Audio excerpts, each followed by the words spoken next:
Sad story. It's always another sad story when we're talking about a domestic love relationship. We have a woman who kicked her ex out before she was found shot to death. I'm going to say that little part there again. We have a woman who kicked out her ex before she was found shot to death. Here we go. Well, meantime, a mother is shot to death in her car in the middle of the day in A-Leaf, and only on 13 detectives now say they believe the mom's ex-boyfriend is involved. The family spoke to our Brooke Taylor today, and she has the latest. I spoke to the victim's son, who tells me he recently found out his mom kicked out her boyfriend just days before she was found shot in her car.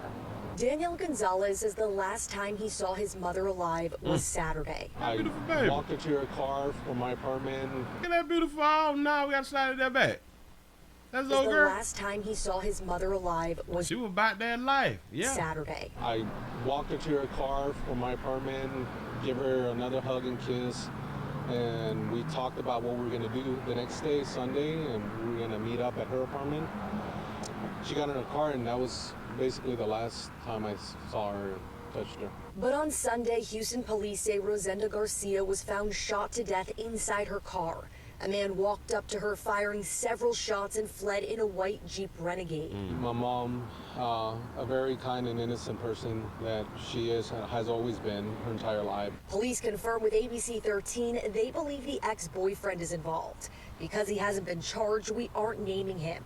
Gonzalez says he won't answer his calls and hasn't been to work. And last year, he says his mom's boyfriend called the police on himself. Whoa. So he tried to call the boyfriend won't answer the phone. And he has not been to work. So is you telling me that y'all work together?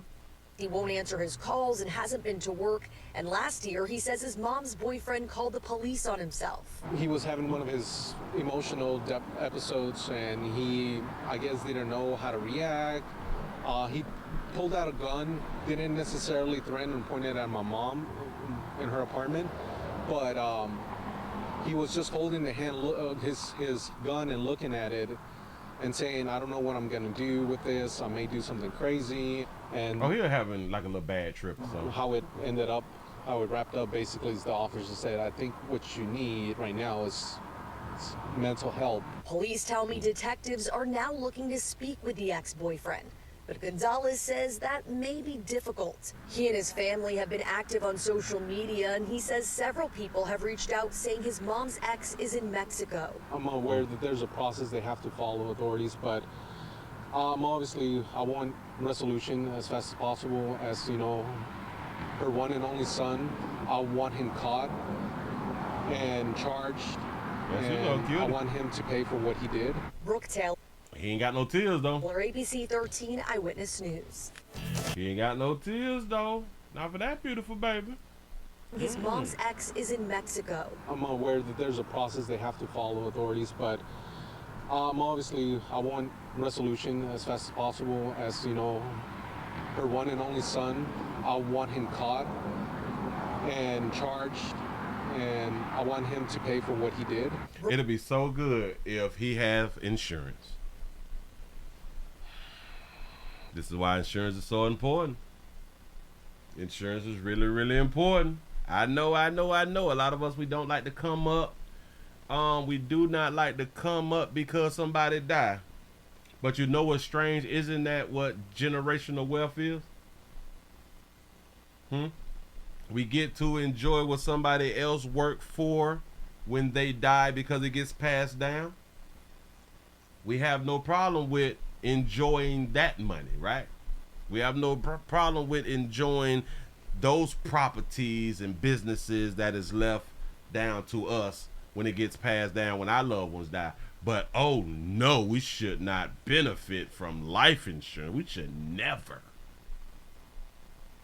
Y'all to really think about it now, because we do talk about generational wealth, and insurance is a great way to keep generational wealth going. It is a really good way to keep generational wealth going, because a lot of times we lose the breadwinners. We lose the breadwinners and it destroys the family. It destroyed the family because the breadwinner done died and we ain't got no damn life insurance. We don't think it that far. But anyway, moving right along. I ain't gonna eat much.